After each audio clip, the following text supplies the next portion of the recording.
Antes de dormir, imagine essa cena. Alguém se apaixonou pela pessoa errada. O outro descobriu. Sentiu ciúmes, gritou, jogou uma cadeira, declarou guerra. Pois é, a história está cheia desses casos. Triângulos amorosos que começaram com olhares, beijos escondidos, cartas secretas e terminaram com cidades em chamas, tratados rasgados, impérios divididos.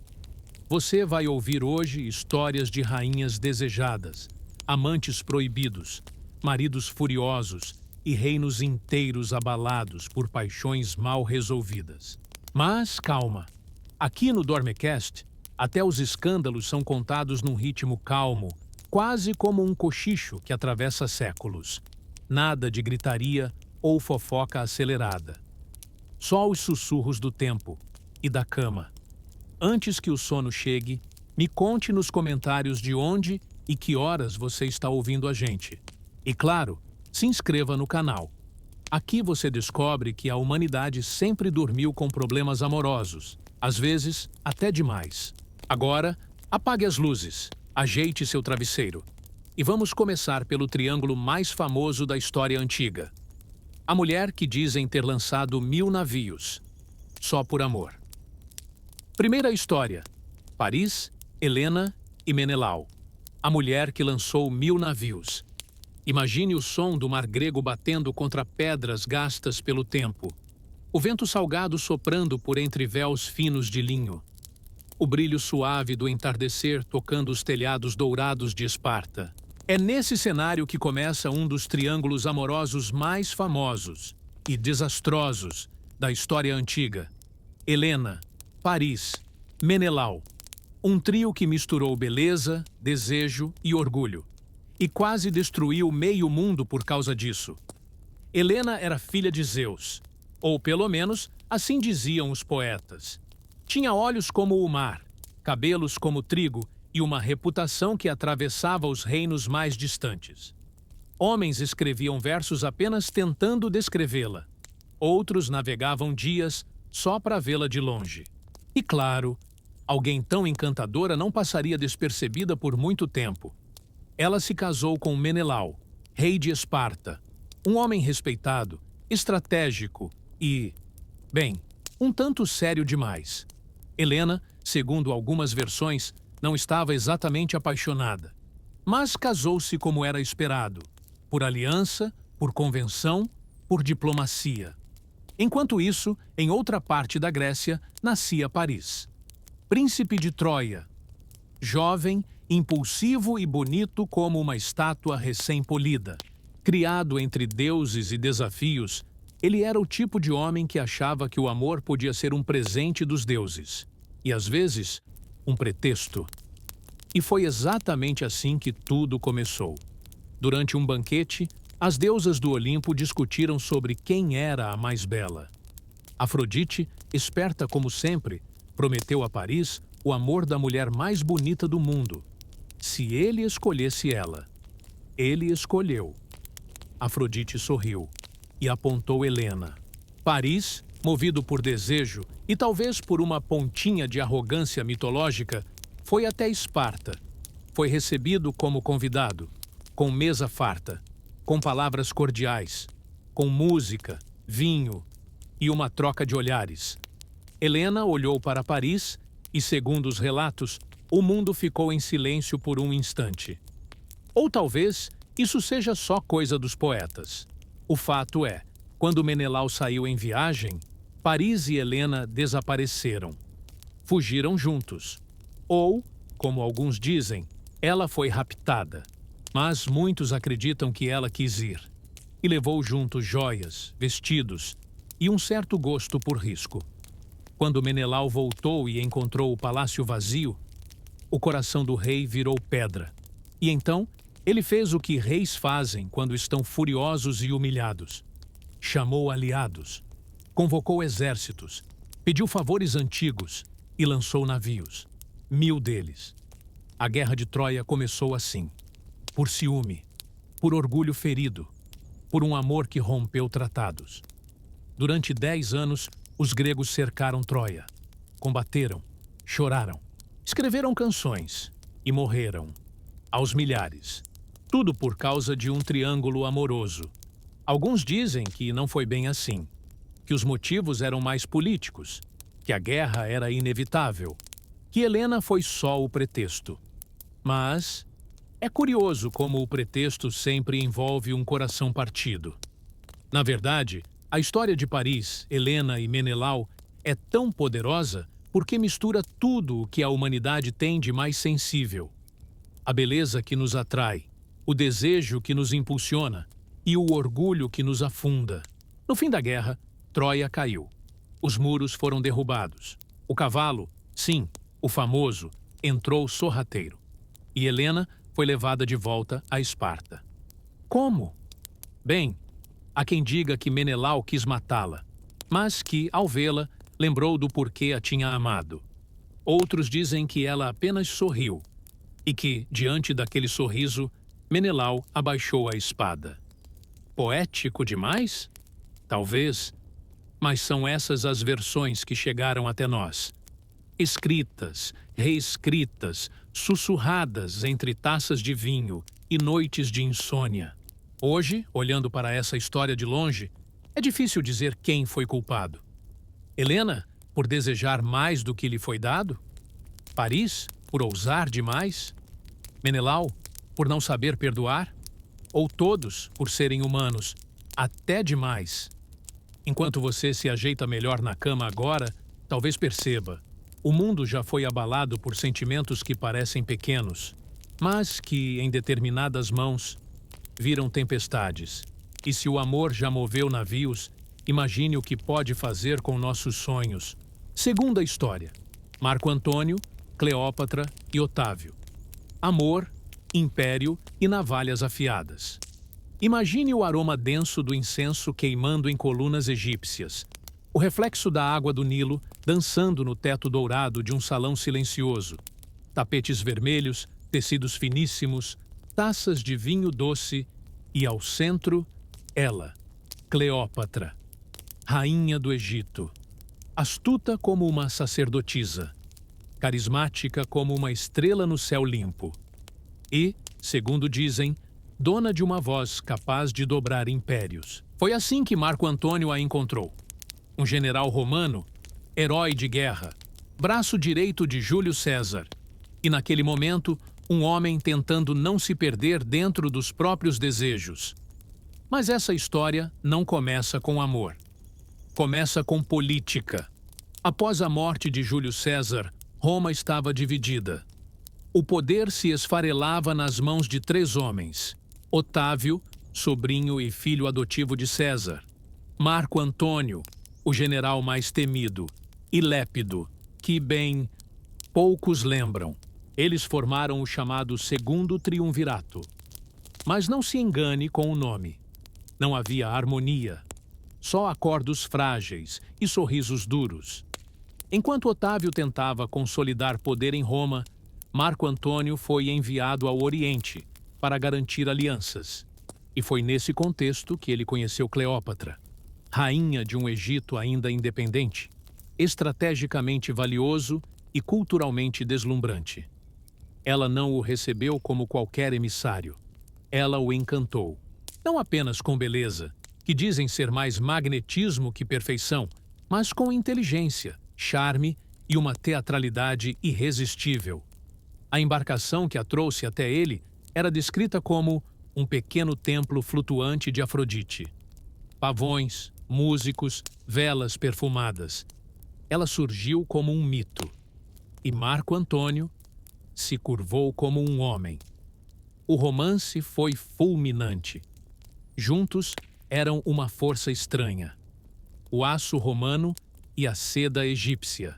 Festejavam noites inteiras, caçavam juntos, compartilhavam planos, piadas internas e, dizem, até códigos secretos. Cleópatra o chamava de Dionísio. Ele a via como Ísis. Mas havia um detalhe que transformaria essa paixão em um dos triângulos mais perigosos da história. Marco Antônio era casado com Otávia, irmã de Otávio. E enquanto Otávio tentava manter a imagem de Roma como centro da ordem, Marco Antônio enviava cartas da Alexandria, escrevendo sobre o sol, sobre o vinho, sobre os olhos de Cleópatra. Otávio não gostou, não só pela traição política, mas porque Marco Antônio, ao lado de Cleópatra, parecia estar criando outro império, um com hábitos orientais, rituais egípcios e promessas que não passavam por Roma. Foi então que Otávio fez o que os bons inimigos fazem.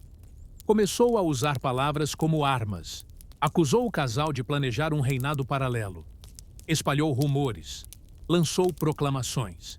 E em pouco tempo, Roma dividiu-se entre os defensores da moral e os traidores apaixonados. O triângulo agora estava armado. De um lado, Otávio, o estrategista frio, com sede de poder. De outro, Marco Antônio, dividido entre a lógica de Roma e o perfume do Egito. E no centro, Cleópatra, amando com intensidade, defendendo sua terra e, talvez, enxergando o fim. A guerra começou como sussurro e terminou em batalha naval. Em Ácio, as embarcações colidiram. Roma venceu. E Marco Antônio e Cleópatra fugiram. Mas a derrota já havia se infiltrado. Não apenas nas embarcações afundadas, mas nos olhares. De volta ao Egito, eles se isolaram. Sabiam que Otávio viria. Sabiam que Roma não perdoava. Quando o exército inimigo se aproximou, Marco Antônio recebeu uma falsa notícia. Cleópatra teria morrido. Desesperado, ele se feriu com sua própria espada. Mas não morreu imediatamente. Sangrando, foi levado até ela. Sim, ela estava viva. E o viu morrer. Pouco depois, cercada, sem saída, Cleópatra usou uma serpente, ou, segundo outras versões, um veneno, e tirou a própria vida ao lado de um bilhete. Um fim trágico para um amor grandioso. Otávio chegou pouco depois, silencioso, frio, com olhos de mármore. Ele levou o Egito, levou o tesouro e deixou os corpos, mas não levou a história. Séculos depois, ainda falamos desse triângulo amoroso, do amor que desafiou impérios, do ciúme que virou guerra e da morte que virou mito. E é curioso pensar como tudo começou, com um olhar cruzado, com uma festa à beira do Nilo, com duas pessoas que, talvez, só queriam ser felizes, no lugar errado, na hora errada. E agora, enquanto você respira fundo e sente o corpo mais leve, talvez entenda o que a história insiste em mostrar. Às vezes, os corações têm mais poder que as coroas, e um beijo pode custar um império inteiro. Terceira história. Luís XIV. Madame de Montespan e a corte, que dormia com todo mundo. Imagine o som ritmado dos sapatos de seda deslizando pelos corredores de Versalhes. O farfalhar dos vestidos engomados, o tilintar de joias, o perfume intenso de flores prensadas e pós importados, misturado ao leve cheiro de velas queimando e maquiagem de chumbo. Estamos no coração da corte do Rei Sol, Luís XIV, um homem que transformou o próprio reinado em espetáculo e fez de sua vida amorosa uma verdadeira ópera real. Luís era um homem de poder absoluto. Mandava nas leis, nos exércitos, no tempo dos sinos e até no ritmo dos suspiros de sua corte. Mas nem mesmo um rei escapa das armadilhas do coração ou do desejo. E foi em meio à dança cerimonial da corte que surgiu ela. Françoise Athénaïs de Rochechouart, mais conhecida como Madame de Montespan. Brilhante, espirituosa, ousada, com uma beleza que não se escondia, uma língua afiada e uma presença que ninguém ignorava, nem mesmo o rei. Madame de Montespan era casada, claro, mas isso, naquela corte, significava muito pouco. Ela se tornou amante oficial do rei, e não uma qualquer. Ela foi a favorita. Durante anos, tiveram filhos, dormiam no mesmo palácio, e todo mundo sabia. Na corte, o adultério era praticamente um esporte de elite. As relações eram tão entrelaçadas quanto os bordados das cortinas. esposas que fechavam os olhos, maridos que faziam o mesmo, criados que viam tudo, e músicos que transformavam os cochichos em canções. Mas o que torna essa história um triângulo é o terceiro elemento: a rainha, Maria Teresa da Áustria, esposa legítima de Luís XIV. Discreta, piedosa, sempre à sombra dos excessos do marido. Ela observava, silenciosa. Do seu canto de rainha, suportava os escândalos, os nascimentos ilegítimos, os sorrisos que não eram para ela. Dizem que certa vez, ao encontrar Madame de Montespan num corredor, a rainha apenas olhou e murmurou: "Pelo menos, cuide dele bem." Uma frase que parece simples, mas que carrega o peso de um coração ferido, vestido de cetim e dignidade. Mas o triângulo não parou por aí. Quanto mais poder Madame de Montespan conquistava, mais inimigos surgiam. Ela estava por toda parte. Influenciava decisões, participava de conselhos, escrevia cartas, era tema de retratos e alvo de inveja. E foi então que surgiu o escândalo que ameaçou derrubar não só a amante do rei, mas a própria imagem dourada de Versalhes. O caso dos venenos. Entre 1677 e 1682, Paris mergulhou numa onda de paranoia e investigações sobre envenenamentos, feitiçarias e rituais ocultos. A chamada Affaire de Poison. E adivinhe quem foi ligada, mesmo que indiretamente, a tudo isso? Sim, Madame de Montespan. A suspeita era de que ela, temendo perder o amor do rei, teria recorrido a poções de amor. Ou pior, rituais de magia negra com padres renegados e oferendas estranhas. Nada foi provado com certeza, mas a mancha ficou. E na corte, onde a aparência é mais importante do que a verdade, bastava a suspeita para que tudo mudasse. Luís XIV começou a se afastar. Elegante, mas firme. Começou a olhar mais para Madame de Maintenon, uma mulher mais religiosa, discreta e sem escândalos. Madame de Montespan perdeu espaço, perdeu voz e aos poucos deixou o cenário. Mas não antes de deixar sua marca. Nas cartas, nos filhos reais, nos retratos e nos suspiros ainda murmurados pelos corredores. Esse triângulo amoroso entre o rei, a amante e a rainha não causou guerra entre nações, mas causou guerras silenciosas dentro de pessoas. Fez lágrimas caírem em travesseiros bordados. Fez cartas serem rasgadas. Fez músicas mudarem de tom. E, no fim, mostrou que nem mesmo o maior rei da Europa era imune à complexidade do amor. Porque amar, desejar e trair são atos profundamente humanos, mesmo sob coroas. Hoje, enquanto você talvez já esteja com os olhos quase fechando, pode imaginar os salões de Versalhes às escuras. O eco distante de um baile. O perfume que ainda paira no ar. E 3 pessoas presas num jogo que ninguém vence. Mas todo mundo joga. Quarta história. Ana Bolena, Henrique VIII e Catarina de Aragão. Um divórcio que mudou o mundo. Imagine um corredor comprido, com paredes de pedra fria e tapeçarias pesadas.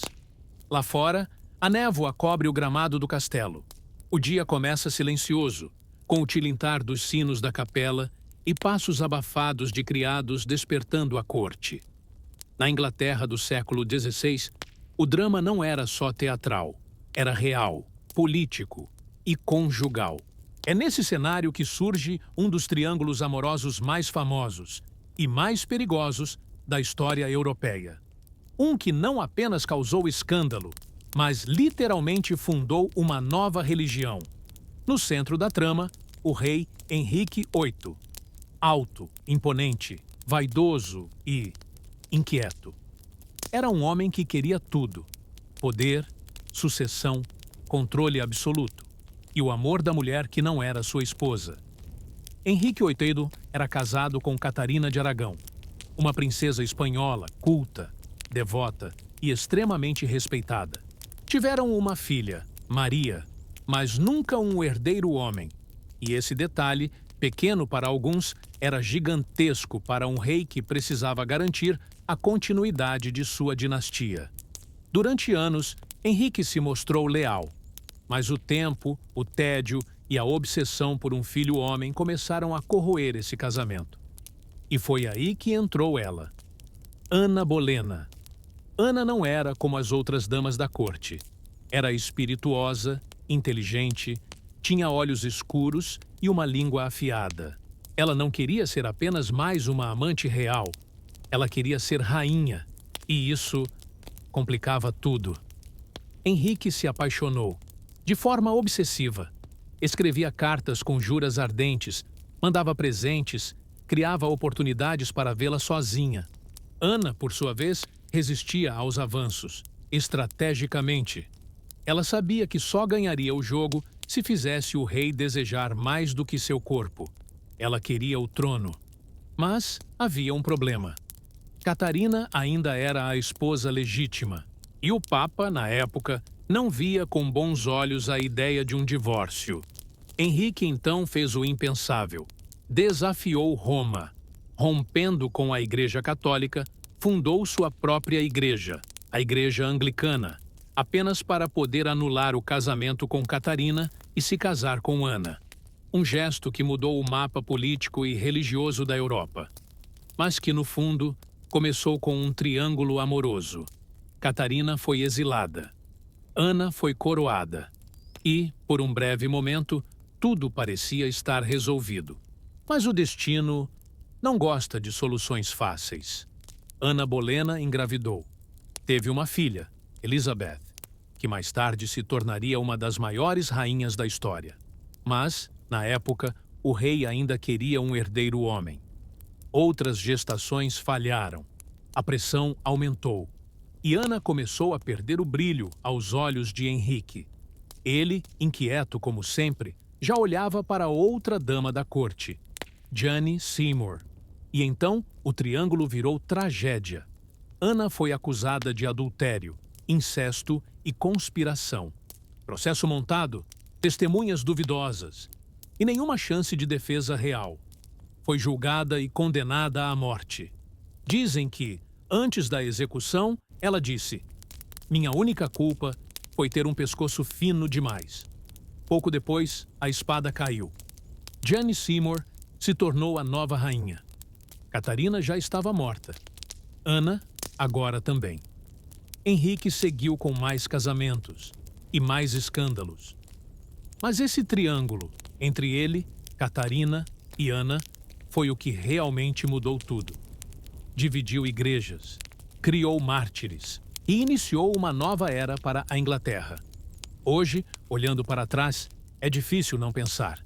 Tanta coisa aconteceu por causa de sentimentos que poderiam ter sido resolvidos com terapia, ou com cartas mais honestas, ou com menos sede de controle. Mas essa é a natureza do poder e do amor. Eles se misturam, se confundem, e quando disputados, podem derrubar até coroas. Enquanto você respira mais fundo agora e sente os ombros relaxando, talvez pense: quantas guerras, quantas rupturas, quantas transformações começaram assim, com alguém amando quem não devia, ou, pelo menos, não podia. E talvez, só talvez, o maior poder de todos não seja o da coroa, mas o do coração. Quinta história: Pedro I do Brasil, Domitila e Leopoldina. Quando o Império dormia em cama dividida, imagine o som dos sinos da antiga São Paulo tocando ao longe. O calor do dia esquentando as pedras do calçamento.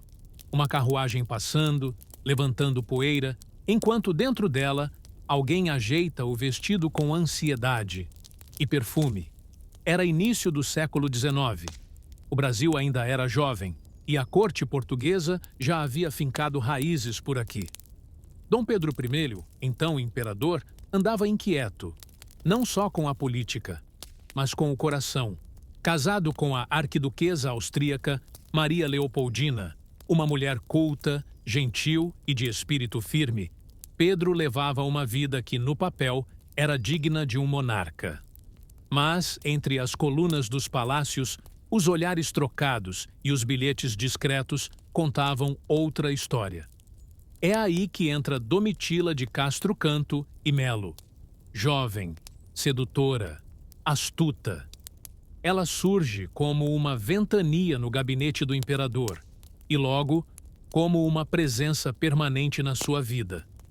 Dom Pedro se apaixonou com pressa e sem muita discrição. Ele a nomeou Marquesa de Santos, deu-lhe casa, títulos, presentes e visitas frequentes, inclusive quando ainda estava casado com Leopoldina. As cartas que trocavam eram quentes como o verão do Rio, recheadas de apelidos carinhosos, desejos explícitos e sinceridade de sobra. Algumas cartas começavam com "Minha Titília" e terminavam com "De teu sempre fiel demonão". Sim, era esse o apelido que Pedro usava para si mesmo. O relacionamento virou escândalo, não só entre os nobres, que franziram o senho, mas entre o povo, que cochichava nas janelas. Leopoldina, por sua vez, sofria. Apesar de amar o Brasil, sentia-se isolada, traída e, frequentemente, humilhada. Certa vez, após mais um episódio de abandono, ela teria dito: "Parece que só me querem como enfeite de Estado." A situação escalou. Não era apenas adultério. Era um triângulo em plena luz do dia. Dom Pedro se dividia entre os dois mundos: o da corte, com suas exigências políticas e protocolo, e o de Domitila, onde ele parecia relaxar, rir, escrever cartas mais honestas e, segundo ele, ser ele mesmo. Mas o preço era alto. A imagem do imperador começou a se desgastar. A princesa Leopoldina adoeceu, fisicamente e emocionalmente. Alguns historiadores acreditam que as dores da traição e do isolamento contribuíram para sua morte precoce em 1826. Ela morreu sozinha, aos 29 anos, sem jamais ver o fim daquele triângulo. O povo se comoveu. A corte se calou. Pedro ficou viúvo e, por um tempo, apenas escreveu. Domitila, por sua vez, continuou influente por algum tempo. Mas o luto de Pedro foi real. E, apesar de continuar a vê-la, algo havia mudado. Aos poucos, o escândalo esfriou. Pedro se casou novamente. E Domitila, agora mais silenciosa, passou a ocupar um lugar mais discreto na história oficial. Mas o triângulo deixou suas marcas. Na arquitetura, nos bustos de mármore, nas cartas preservadas em arquivos e nas canções populares que ainda sussurram o nome da Marquesa de Santos. Hoje, ao imaginar essa história, talvez você sinta um certo nó no peito. Porque, no fundo, é uma história muito humana. De amor dividido, de afeto mal distribuído, de escolhas feitas com o coração e ignoradas pela razão. Dom Pedro amou, mas de um jeito complicado. Domitila amou e pagou o preço. Leopoldina amou e sofreu calada. E agora, enquanto seus olhos talvez pesem um pouco mais, pense: quantas histórias de poder e paixão estão escondidas entre as páginas da história do Brasil? Histórias onde não há vilões nem heróis absolutos. Só gente, com sentimentos e triângulos, sempre eles. Sexta história: a Condessa, que despertou. Fúrias, paixões medievais e cerco militar. Imagine uma manhã enevoada em algum ponto da França medieval. A névoa desliza como um véu sobre os campos. O frio aperta as pedras das muralhas. E dentro de um castelo, uma mulher caminha com passos decididos, o som do cetim ecoando pelos corredores. Ela é Eleanor da Aquitânia, uma das mulheres mais fascinantes da Idade Média. Condessa por nascimento, rainha por casamento. E uma das poucas figuras capazes de dobrar reis com o charme de um olhar e o poder de uma ideia. Seu nome ainda ecoa como uma lenda. Linda, culta, inteligente, fluente em latim, criadora de modas, patrona das artes. Mas, por trás de todo esse esplendor, Havia também uma mulher cercada por desejos, ressentimentos e triângulos. O primeiro deles começa com o rei da França, Luís VII. Os dois se casaram quando ela tinha apenas 15 anos. Ele, muito mais velho, extremamente religioso, contido, disciplinado. Ela, vibrante, inquieta e ousada para os padrões da corte francesa. Foi um casamento frio, literal e emocionalmente. Eles tinham objetivos diferentes. Ele queria piedade, ela queria poesia. Durante a Segunda Cruzada, os dois viajaram juntos até o Oriente Médio. Uma raridade e um erro estratégico. Eleanor causava alvoroço por onde passava, e boatos começaram a circular de que ela mantinha uma proximidade, digamos, calorosa demais com o tio, o príncipe de Antioquia. Luís não gostou. Quando voltaram para a França, o casamento já estava rachado, e pouco depois foi anulado. Oficialmente, por consanguinidade. Extraoficialmente, por ciúme. Mas foi no segundo casamento que o triângulo tomou proporções históricas. Eleanor se casou com Henrique Plantageneta, futuro Henrique II da Inglaterra. Um homem poderoso, ambicioso e tão carismático quanto imprevisível. Com ele, Eleanor teve 8 filhos. Sim, 8. Mas também teve discussões, traições e, eventualmente, uma prisão. Porque Henrique, apesar de apaixonado, era infiel. E uma de suas amantes mais famosas foi Rosamund Clifford, uma jovem bela e reservada, que virou o centro do escândalo da corte inglesa. Rosamund foi instalada em um jardim secreto, cercado por labirintos. Literalmente. O rei queria mantê-la longe dos olhos da rainha e do povo. Mas é claro, Eleanor descobriu. E aqui começa o verdadeiro triângulo.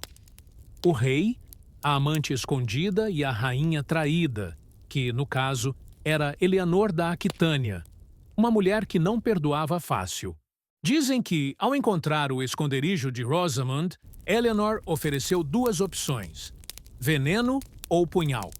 Mas talvez isso seja só lenda. O fato é que Rosamund morreu pouco depois, e Eleanor foi, eventualmente, presa por conspirar contra o rei junto com os filhos. Sim, os filhos se voltaram contra o pai, porque Eleanor, mesmo presa, ainda era a mãe deles, e ainda carregava o poder de influenciar decisões. Durante anos, ela viveu enclausurada em castelos, escrevendo cartas, negociando acordos e esperando. Henrique morreu. Os filhos subiram ao trono e Eleanor voltou à vida pública como regente, conselheira e matriarca de reis.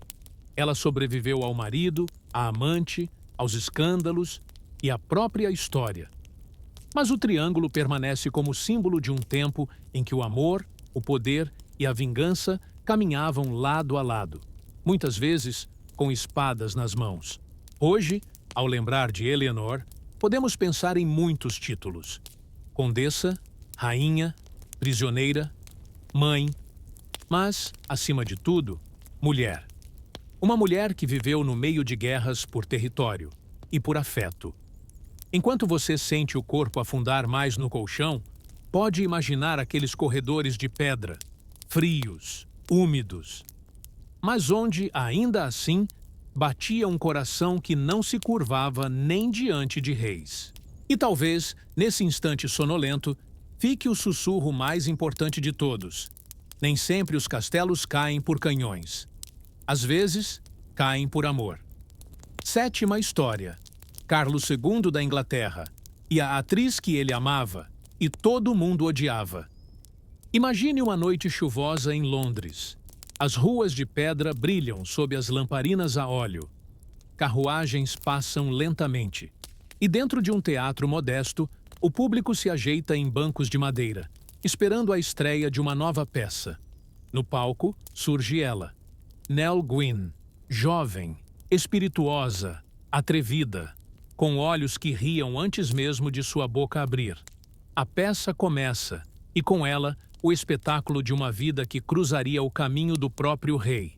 Estamos na Inglaterra do século XVII, num período chamado Restauração, quando o trono foi devolvido à monarquia após anos de república puritana. O rei agora era Carlos II, e com ele vieram festas, risos e muitos romances. Carlos II era conhecido como o Rei Bon Vivant, alto, charmoso, com olhos escuros e um cabelo cuidadosamente bagunçado.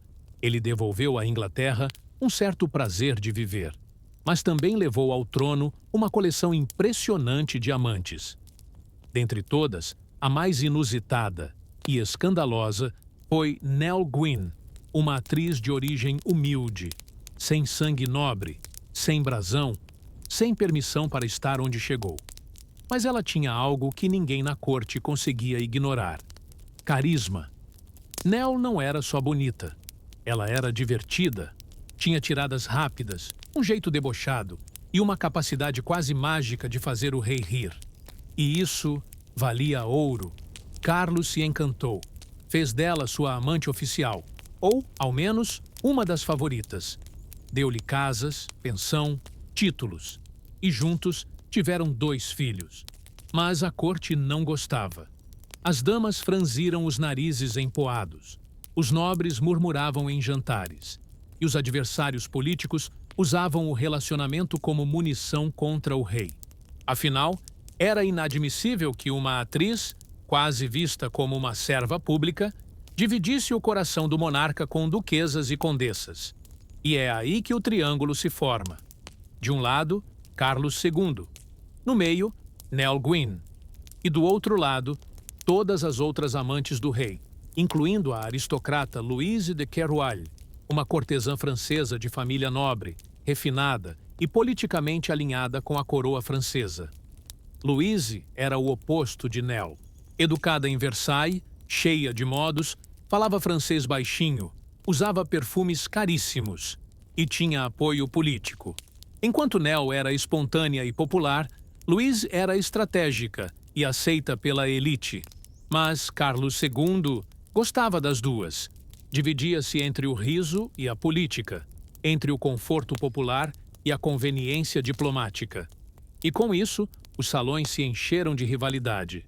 Nell, sempre espirituosa, enfrentava a situação com humor. Certa vez, ao quase ser atacada por uma multidão que achava que ela era a francesa do rei, teria gritado: "Não me matem! Sou a prostituta inglesa!" E todos riram e a deixaram em paz. Esse tipo de frase era sua marca. Ela sabia que não podia competir com sangue azul. Então, competia com simpatia. E vencia. Porque o povo amava Nell. Ela doava dinheiro para hospitais, distribuía comida em bairros pobres e mantinha um pé firme fora do palácio, onde talvez estivesse mais segura. Carlos II nunca a abandonou. Mesmo com outras amantes, sempre cuidou dela. Ao morrer, em 1685, teria dito a seus ministros: "Não deixem Nell passar necessidades." Ela sobreviveu a ele, e ao escândalo, e à aristocracia. Viveu seus últimos anos com dignidade, cercada por lembranças e por um nome que jamais foi esquecido. O triângulo entre Carlos, Nell e Louise não gerou guerra, mas gerou debates, olhares tortos e sorrisos disfarçados. Mostrou que o amor, quando é real, não precisa de títulos, só de afeto. Hoje, enquanto seus olhos talvez estejam mais pesados, imagine o teatro novamente. Cortinas vermelhas, luzes baixas e uma mulher que, com uma piada, conquistou um rei. Porque no fim das contas, não foi o sangue nobre que moveu esse coração. Foi a gargalhada. E talvez, o que todo mundo precisa no fim do dia, alguém que nos faça rir até quando o mundo não sorri. 8ª história. O triângulo que derrubou Napoleão. Josefina, Maria Luísa e o filho que nunca veio. Imagine a brisa gelada atravessando os corredores de mármore do Palácio das Tulherias. As janelas altas deixam entrar a luz pálida de Paris no fim da tarde. E lá, de frente para um enorme mapa da Europa, está ele, Napoleão Bonaparte. Um homem pequeno de estatura, mas imenso em ambição. Um gênio militar. Um líder com ares imperiais. E como todo ser humano, alguém que amou profundamente. O triângulo que vamos contar agora não começa com a guerra, mas com um bilhete e com uma mulher chamada Josefina. Ela era viúva, mãe de 2 filhos e, no papel, um tanto improvável para ser imperatriz. Mas havia nela uma elegância natural, um perfume marcante, uma presença que fazia a sala silenciar. Napoleão a conheceu quando ainda era um general em ascensão. Apaixonou-se de imediato. Escreveu cartas febris, declarando seu amor de forma quase adolescente. Chamava-a de Minha Doce Josefina e assinava com saudades que pareciam gritar do papel. Mas Josefina tinha seus próprios desejos. Era uma mulher experiente, encantadora e, às vezes, distraída demais com outros pretendentes.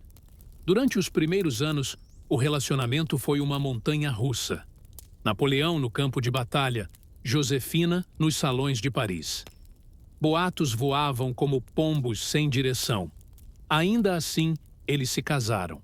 E, ao ser coroado imperador, Napoleão a fez imperatriz, mesmo com a oposição da corte. Mas havia um problema.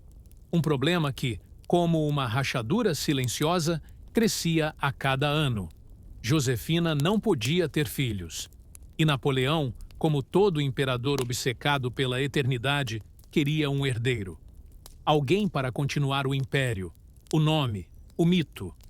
O amor entre eles era real, mas esbarrou na biologia e na política. Napoleão tentou adiar o inevitável, mas em 1810 tomou a decisão mais difícil: divorciar-se de Josefina. A cena é descrita como devastadora. Ele chorou. Ela também. Trocaram palavras doces e promessas de amizade eterna, mas no fundo, o triângulo estava completo. Entra então Maria Luísa da Áustria, filha do imperador da Áustria, uma jovem educada, tímida, de apenas 18 anos. Napoleão tinha 40. O casamento era político, um tratado vivo entre 2 impérios. Ela, ao contrário de Josefina, era fértil. E pouco tempo depois, deu à luz Napoleão II, o filho tão desejado. Era, aparentemente, o desfecho perfeito, mas não era amor. Maria Luísa cumpria seu papel com elegância, mas sem paixão. Napoleão a tratava com respeito, mas sem aquela chama que teve com Josefina. E enquanto o novo núcleo imperial se formava, o velho coração de Napoleão ainda enviava flores, cartas e gestos a Josefina. Mesmo separado, ele a visitava. Dizia que sentia falta da risada dela, do perfume dela, da companhia que não precisava de protocolos. Quando Josefina morreu, pouco depois do divórcio, Napoleão estava longe, mas desabou. Dizem que guardou um cacho de cabelo dela até o fim da vida. Enquanto isso, o império começava a ruir. As alianças políticas se desfaziam. A campanha da Rússia foi um desastre. E os inimigos se uniam como uma rede apertando em volta da França. Maria Luísa foi levada de volta à Áustria com o filho. Napoleão foi exilado. E assim, o triângulo se desfez. Não em um castelo, mas em uma ilha. Na solidão de Santa Helena, Napoleão relembrou Josefina inúmeras vezes. Falava dela para os guardas, para os criados, para os visitantes e talvez para si mesmo. Não há dúvidas de que Maria Luísa lhe deu o que ele mais queria: um filho. Mas Josefina lhe deu o que ele não sabia que precisava: um amor imperfeito, porém verdadeiro. Hoje, olhando para essa história com os olhos quase fechando, talvez você perceba que mesmo os maiores homens da história, com coroas e exércitos, se veem perdidos quando o coração está dividido. E no fundo, talvez o verdadeiro império de Napoleão não fosse a França, mas a lembrança de uma mulher que ria enquanto ele falava sério demais. Nona história: o casamento que explodiu Constantinopla. Zoe, Teodora e os maridos trocados. Imagine Constantinopla no século XI. Cúpulas douradas brilhando sob o sol. Incensos queimando em igrejas de pedra antiga. Tapetes tecidos à mão, cobrindo os pisos de mármore. E, ao fundo, o som abafado das rodas de uma liteira real cruzando um corredor escuro. A corte do Império Bizantino era um lugar onde nada era o que parecia. Tudo era cerimonial, ritual, poder e veneno. E bem no centro disso tudo estavam duas irmãs, Zoe e Theodora, filhas de imperadores, mulheres de poder e rivais silenciosas, por um trono, por uma cidade e por um punhado de homens, quase todos imperadores temporários. Zoe era a mais velha. Desde pequena, foi educada para ser imperatriz consorte e, como era tradição, teve que se casar com um homem escolhido pelo pai. Foi assim que, ainda jovem, se uniu a Romano III, um imperador experiente, mas cansado. O casamento era um contrato. Ele queria prestígio, ela queria poder. No início, tudo parecia protocolar. Mas, com o tempo, Zoe se sentia cada vez mais invisível ao lado do marido.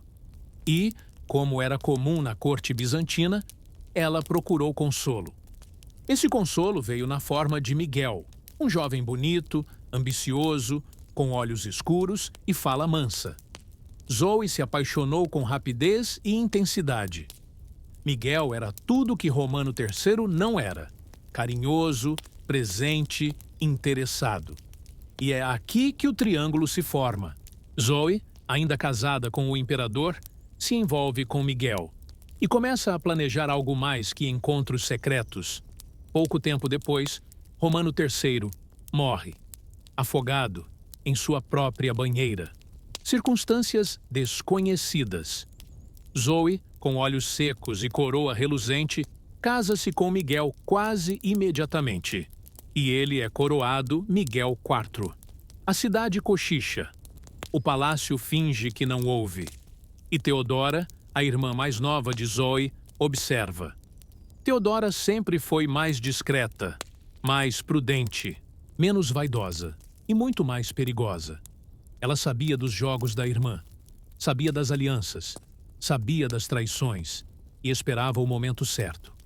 Enquanto isso, Miguel IV começa a se afastar de Zoe. Adoece, fica paranoico e morre. Dizem que de causas naturais. Mas quem em Constantinopla morria de causas naturais? Zoe, agora viúva novamente, ainda com poder, escolhe outro Miguel, Miguel V, sobrinho do último. Mas este tinha planos próprios. Pouco depois de ser coroado, Miguel V expulsa Zoe do palácio. Sim, a própria imperatriz, banida como uma serva. A cidade entra em fúria. Os cidadãos de Constantinopla, que amavam Zoe como símbolo, tomam as ruas. Há protestos, incêndios, estátuas derrubadas. É uma revolta popular em pleno Império Bizantino.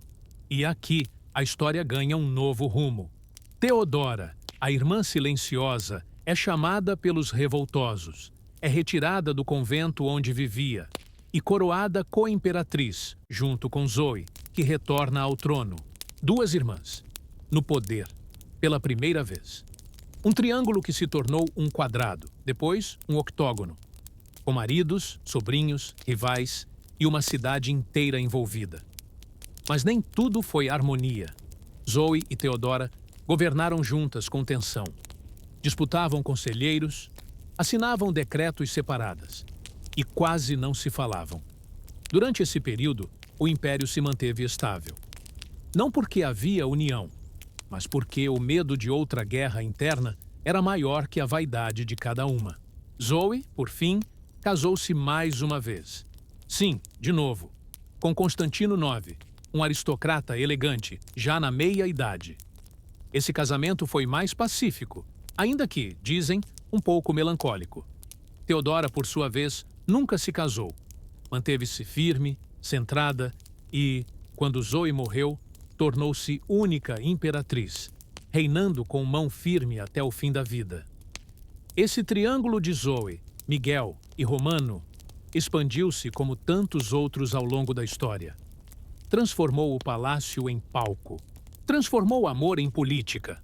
Transformou irmãs em adversárias e aliadas forçadas. Hoje, ao imaginar Constantinopla, você talvez pense em cúpulas, mosaicos e mar Egeu. Mas, por trás de tudo isso, havia corredores escuros, banheiras suspeitas, alianças seladas com beijos e desfeitas com facas. Enquanto seus olhos repousam um pouco mais, pense em Zoe e Theodora, sentadas lado a lado num trono duplo, sem se olhar, cada uma segurando um cetro e um segredo, porque na Bizâncio do século XI, o amor era apenas mais uma arma e um beijo. Às vezes, era só o início do cerco. 10ª história. O triângulo mais caro da história. Eduardo VIII, Wallis Simpson e a coroa que ele largou. Imagine Londres na década de 1930. Tempos de chapéus impecáveis, carros barulhentos, jornais sussurrando manchetes nas bancas e um império ainda de pé, orgulhoso e formal. No palácio de Buckingham, um jovem rei recém-coroado olha pela janela. Respira fundo e pensa se está pronto para abdicar de tudo. O nome dele é Eduardo VIII, filho mais velho de Jorge V. Um príncipe popular, moderno, carismático. Tinha aquele tipo de charme que fazia a imprensa suspirar e os súditos sonharem. Mas também carregava algo que deixava a aristocracia em alerta. Ele fazia o que queria. E entre todas as coisas que ele quis, a mais controversa foi Wallis Simpson, americana, divorciada 2 vezes, com um jeito direto, roupas elegantes e uma voz levemente rouca que parecia esconder segredos de jazz e charutos. Eduardo a conheceu nos salões da elite londrina, e o que poderia ter sido só uma aventura passou a ser tudo. Ele se apaixonou com rapidez e intensidade. Começou a aparecer em público com ela. Levava-a em viagens, jantares, recepções, deu joias, escreveu cartas. E, o que mais alarmou a corte, começou a falar em casamento. Mas a Inglaterra não estava pronta. Wallis era tudo que o protocolo detestava. Uma estrangeira divorciada, envolvida em um relacionamento antes mesmo de o divórcio anterior ser finalizado. Para a Igreja Anglicana, da qual o rei era chefe supremo, isso era inadmissível. Começaram os murmúrios. Os ministros se inquietaram. A família real gelou. Foi então que o triângulo se formou. Eduardo, Wallis e a coroa. Não havia espaço para os 3. O rei teria que escolher, ou a mulher que amava, ou o trono que nascera para ocupar. Durante semanas, a tensão foi invisível, mas palpável. Nos jornais, pouco se falava. Mas nas salas de reuniões, a crise era constante. A maioria do parlamento era contra o casamento. A igreja, mais ainda. E a própria mãe de Eduardo implorava para que ele reconsiderasse. Mas ele não cedeu. Em dezembro de 1936, com apenas 326 dias de reinado, Eduardo VIII abdicou. Deixou o trono para seu irmão, que se tornaria Jorge VI, pai da futura rainha Elizabeth II. Na transmissão de rádio, Eduardo disse: "Encontrei impossível carregar o pesado fardo da responsabilidade e cumprir os meus deveres como rei, sem a ajuda e o apoio da mulher que amo." E assim, o triângulo se resolveu. Mas não com um final de conto de fadas, com renúncia. Wallis foi imediatamente rotulada como vilã. Na Inglaterra, virou símbolo de escândalo. Na América, símbolo de independência. Na história, virou enigma. O casal casou-se em 1937, na França. Nenhum membro da família real compareceu. Eles viveram juntos pelo resto da vida, entre jantares discretos, exílios elegantes e biografias não autorizadas. Eduardo, agora chamado Duque de Windsor, manteve seu estilo de vida refinado, mas nunca escondeu a saudade da Inglaterra. Wallis, por sua vez, Se manteve elegante até o fim, cercada de roupas Chanel, luvas perfeitas e olhares de julgamento. Mas o mais curioso é que não houve traição no sentido tradicional. Não havia outro amante. Não havia adultério oculto. Era só um amor que contrariava as regras. E por isso mesmo, custou tudo. Hoje, ao pensar nesse triângulo, talvez você perceba que não são só os escândalos que movem a história, mas os gestos íntimos. As escolhas que parecem pequenas, mas moldam séculos. Enquanto seus olhos repousam e o som do mundo se afasta um pouco, imagine esse último rei solitário, caminhando por um jardim francês. As folhas secas sob seus sapatos, a carta que nunca chegou, o trono que ficou para trás, e a mulher que ainda o esperava na varanda com um chá servido e um olhar que dizia: "Você veio por mim." E assim termina mais um capítulo onde o amor foi mais forte que a coroa. Ou, pelo menos, mais teimoso. Se você chegou até aqui, parabéns. Você acabou de atravessar séculos de escândalos, beijos escondidos, cartas apaixonadas e decisões que mudaram impérios. Tudo isso de olhos semiabertos. Ou talvez já esteja sonhando com castelos, coroas e bilhetes sussurrados entre velas tremeluzentes. Triângulos amorosos sempre existiram. Nos palácios dourados, nas casas de pedra, nos corredores de conventos e nos jardins secretos. E mesmo envoltos em roupas bordadas e títulos pomposos, no fim eram só pessoas, com medo, desejo, saudade e a mesma vontade que todos temos, de ser vistos, amados, compreendidos. E talvez essa seja a maior lição de todas. A história que vale a pena lembrar é aquela que nos lembra que até os grandes, os poderosos e os imortais da história tinham o coração completamente humano. E se você gostou dessa jornada entre espadas e suspiros, entre rainhas traídas e reis indecisos, aproveita para se inscrever no canal. Assim, você garante lugar na próxima viagem, que, com sorte, vai te levar direto para um sono profundo e bem-humorado. Boa noite, boa viagem e bons sonhos.